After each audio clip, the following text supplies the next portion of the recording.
Osmania campus లో ఉదయించిన కిరణమా వీర తెలంగాణమా. ఈ పాట రేవంత్ రెడ్డి విన్నడో లేదో తెలియదు.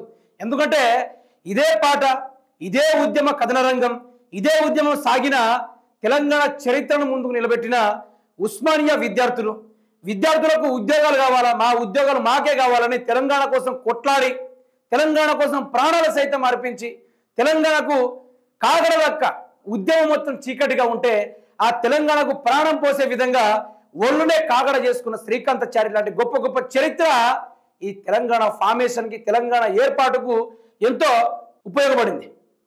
ఇది జరుగుతున్న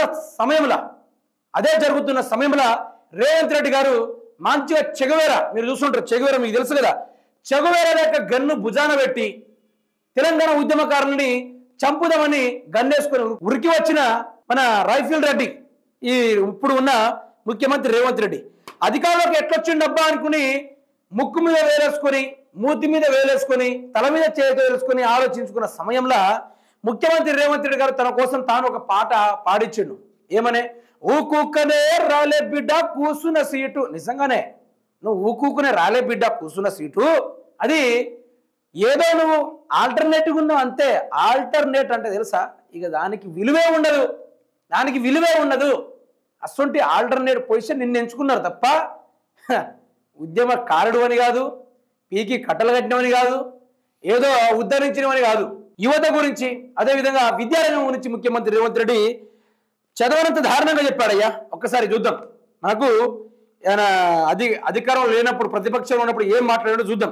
మొదటి ఏడాదిలోనే 2 లక్షల ప్రభుత్వ ఉద్యోగాల భర్తీ, రూపాయలు 4,000 నిరుద్యోగ భృతి. ఇప్పుడు మీరు చూడొచ్చు, మొదటి ఏడాదిలోనే 2 లక్షల ప్రభుత్వ ఉద్యోగాలని చెప్పిండు. యాడిచ్చిండయ్యా 2 లక్షల ఉపయోగం? ఇక్కడ చూడొచ్చు మీరు. ఈ యువతల మొదటి సంవత్సరంలోనే 2 లక్షల ఉద్యోగాలని చెప్పిండు. యాడిచ్చిండు 2 లక్షల ఉద్యోగాలు? ఎవరికి ఇచ్చిండు? 50,000 ఉద్యోగాలు ఇచ్చినా చెప్తా ఉన్నాడు, ఇంకా సిగ్గు లేకుండా. దానికి నోటిఫికేషన్ లేదు, గూగుల్లో పెట్టినా కూడా దాన్ని ఎవరిచ్చినా కూడా కేసీఆర్ ఇచ్చినా చెప్తుంది తప్ప ముఖ్యమంత్రి రేవంత్ రెడ్డి పేరు కూడా వస్తలేదు. సిగ్గు లేకుండా మంది పిల్లల్ని నా పిల్లలు అనుకుంటా సంబరాలు జరుపుకునే బుద్ధి ముఖ్యమంత్రి రేవంత్ రెడ్డి కాంగ్రెస్ ప్రభుత్వం ఉంది. ఇంకోటి చూడండి, ఈ 2 లక్షల ఉద్యోగాలు ఏడాదిలో భర్తీ అయినాయి? ఎక్కడ భర్తీ అయినాయి? ఈరోజు విద్యార్థులు నమ్మి ముంచేసినావు కదా ముఖ్యమంత్రి రేవంత్ రెడ్డి.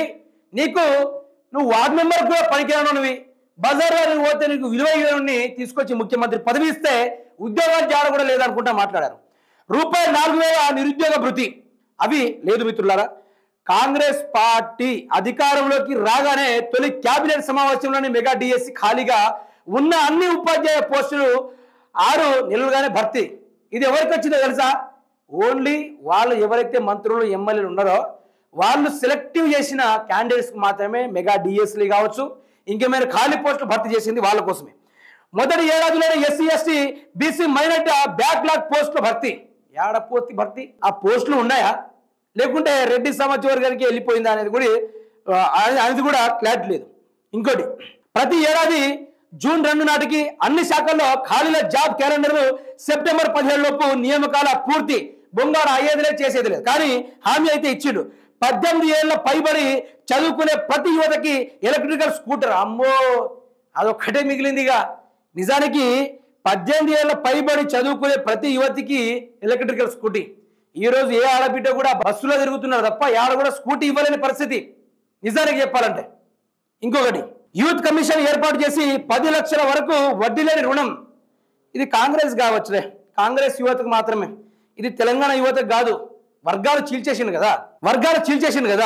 18 ఏళ్ల యూత్ కమిషన్ ఏర్పాటు చేసి 10 లక్షల వడ్డీ లేని రుణాలంటే సరే, ఆ కాంగ్రెస్ యువతకైనా అది వర్తిస్తుందా అంటే అది కూడా లేదు. అది బోగస్ మాట అయిపోయింది కదా. పారదర్శకంగా ప్రభుత్వ ఉద్యోగ నియామకాలు చూశారా? ఇది కూడా కొంచెం నోట్ చేసుకోండి. ఒక్కసారి రుసుము చెల్లించి పబ్లిక్ సర్వీస్ కమిషన్లో పేరు నమోదు చేసుకున్నట్లయితే అభ్యర్థులు ఆ సంవత్సరం మిగతా నోటిఫికేషన్లో రుసుము చెల్లించాల్సి అవసరం లేదు. అబ్బా, ఏం చక్కదనమయ్యా. అంటే ఒకటేసారి ఫీజు కట్టుకుంటే చాలు, ఇంకోసారి కట్టుకోవాల్సిన అవసరం లేదట. మరి నువ్వు అధికారంలోకి వచ్చినప్పటి నుంచి లేనిపోయిన నోటిఫికేషన్ లేదా? ఫస్ట్ మేము పైసలు కట్టుకుందామంటే నువ్వు ఒక నోటిఫికేషన్ ఇచ్చేది లేదా? మళ్ళీ దానికి డబ్బులు కట్టుడు, ఆగుడు, రీన్వల్ అట, కొత్త అన్ని పనికిరాని. ప్రభుత్వ రాయితీల పొందిన ప్రైవేట్ కంపెనీల్లో తెలంగాణ యువతకు 75% రిజర్వేషన్లు. ముఖ్యమంత్రి రేవంత్ రెడ్డికి కమిషన్ల మీద దందాల మీద భూముల మీద ఉన్న సోయి ఈ కంపెనీల మీద కూడా ఉన్నాయి. ఇంకా కంపెనీల మీద ఉన్నాయా? ఇంకా ఇక్కడ చూడొచ్చు, ప్రభుత్వ రాయితీలు పొందిన ప్రైవేటు కంపెనీల తెలంగాణ యువతకు 75% రిజర్వేషన్. ఎక్కడ ఏ సందులు ఇచ్చారో చెప్పండి, ఏ కంపెనీ సందులు ఇచ్చారో చెప్పండి, ఆ కంపెనీ పేరేందో చెప్పండి. మా తెలంగాణ యువతకు అక్కడ వెళ్ళేటట్టు లొకేషన్ కరెక్ట్గా పిన్ పాయింటెడ్ చేసి మరి వాళ్ళకు మంచి విశేష సూచికను అందించే వీడియో అయినా చేస్తాం. అది కూడా లేదు కదా. ప్రత్యేక చట్టంతో టీఎస్పీఎస్సీ ప్రక్షాళన చేసి యూపీఎస్సీ తరహాలో పునరుద్ధరణ. ఆయన ఏం మాట్లాడతాడో ఆయనకే అర్థం కాదు. అంత పెద్దదాన్ని ఏంది యూపీఎస్సీ తరహాలో పునరుద్ధరణ అంట. ఈ పునరుద్ధరణ లేదు, ఏది కూడా లేదు. నిరుద్యోగ రహిత రాష్ట్రంగా తీర్చిదిద్దేందుకు సెంట్రలైజ్డ్ ఆన్లైన్ రిజిస్ట్రేషన్ పోర్టల్. నిరుద్యోగ రహిత తెలంగాణ రాష్ట్రం అంట. అబ్బో, అంటే రాష్ట్రంలో అంటే నిరుద్యోగులే ఉండద్దు, ఇక అందరూ ఉద్యోగస్తులు, ఏడ చూసినా కూడా ఉద్యోగస్తులే. దాన్ని రేవంత్ రెడ్డి చేస్తా అని చెప్పిండట. మరి ఇప్పటిదాకా చేయలేదు ఏందబ్బా, నేను కూడా చూస్తున్నా. ఇది 100 రోజుల్లో చెప్తా నా గ్యారంటీలు ఇవి. ఇంకోటి, 7 జోన్లలో ఎంప్లాయ్మెంట్ ఎక్స్చేంజీలు, ప్రతి జిల్లాలో స్కిల్ డెవలప్మెంట్ సెంటర్లు. అమ్మ, ఇది పాలకుర్తి ఎమ్మెల్యే అనుకున్న స్కిల్ డెవలప్మెంట్ గురించి ఇది రాష్ట్రం మొత్తం పెట్టిందా ముఖ్యమంత్రి రేవంత్ రెడ్డి? ఆ స్కిల్ డెవలప్మెంట్ ఏందో మరి ఇప్పటిదాకా లేదు కదా. మరి ఉన్న విద్యార్థులు కాస్త ఆ వ్యవసాయం చేసుకొని బతుకుతాడని నీళ్లు కూడా ఇవ్వలే, రైతు బంధు కూడా ఇవ్వలే. విచిత్రము. ప్రత్యేక గల్ఫ్ విభాగంలో ఏర్పాటుతో గల్ఫ్ ఏజెంట్ నియంత్రణ, గల్ఫ్ దేశాల్లో మెరుగైన ఉపాధి కల్పనతో పాటు గల్ఫ్ కార్మికుల సంక్షేమానికి తగిన చర్యలు, పాఠశాలలు, కాలేజీలు మరియు యూనివర్సిటీలో ఖాళీలుగా ఉన్న పీఈటీ పీడీ పోస్టుల భర్తీ. అమ్మ, ఈ సదుపాయం కూడా ఎప్పుడు పెట్టిర్రు వింటున్నారా? ఏమన్నట్టు పాఠశాలలు, కాలేజీలు మరియు యూనివర్సిటీలలో ఖాళీగా ఉన్న పీఈటీ పీడీ పోస్టులు. ఒక సంవత్సరానికి ఎన్ని వేల మంది పీఈటీ పీఈడీ చదువుకొని బయటకు వస్తా ఉన్నారు. వాళ్ళందరికీ ఉద్యోగాలు కల్పిస్తున్నా ముఖ్యమంత్రి రేవంత్ రెడ్డి. అది దిక్కు కూడా లేదు కదా. ఇంకోటి, జాతీయ అంతర్జాతీయ స్థాయిలలో క్రీడల్లో రాణించిన క్రీడాకారులకు ప్రోత్సాహకాలు. నాకు తెలుసు, నేను ఒక స్పోర్ట్స్ ప్లేయర్నే. నాతో పాటు నా తెలంగాణ రాష్ట్రంలో ఎంతమంది స్పోర్ట్స్ ప్లేయర్స్ ఉన్నారో అంతమందితో నాకు టచ్అప్ ఉంది.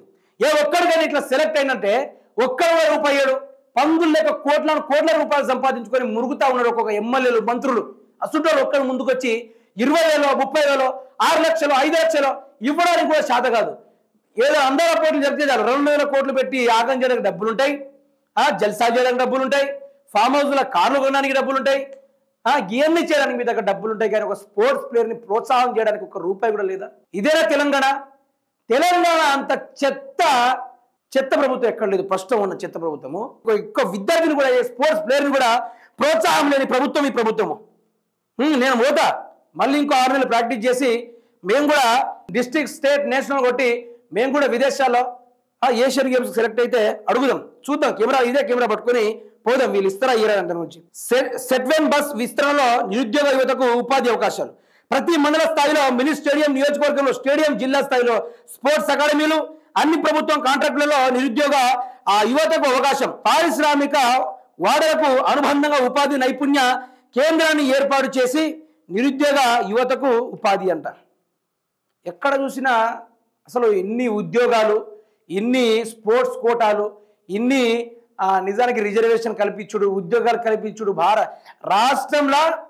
అరే నువ్వు ఖాళీగా తిరుగుతున్నావా అని అడుగుడు ఉండదు. ఏ ఫీల్డ్లో జాబ్ చేస్తున్నావు అని ఈ తీరులో అడిగే స్థాయికి తీసుకొచ్చినట్టుగా ఈ పేపర్, యువత అనే పేపర్లో మొత్తం అదే ఉంది. రేవంత్ రెడ్డి చెప్పిన గ్యారంటీలా అదే ఉంది.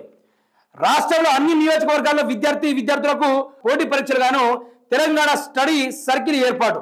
రూరల్ యూత్ ఫైనాన్స్ కార్పొరేషన్కి ₹1,000 కోట్ల నిధిని ఏర్పాటు చేసి యువతకు స్వయం ఉపాధి. బాబా, నిజంగానే ముఖ్యమంత్రి రేవంత్ రెడ్డి గారిని ఎందుకు 420 అంటారో, రేవంత్ రెడ్డి గారు ఇచ్చిన ఈ యొక్క 420 హామీలను ఎందుకు అంటారో నాకు ఇప్పుడు అర్థమైంది, పూర్తిసారి అర్థమైంది.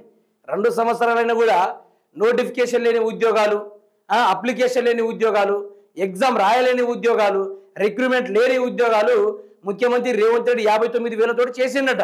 మరి ఇక్కడ చూస్తూ ఉంటే, ఈ యొక్క బుక్లెట్లో చూస్తూ ఉంటే రేవంత్ రెడ్డి చెప్పిన ఈ 420 హామీలు, గ్యారెంటీలు చెప్పి చూస్తూ ఉంటే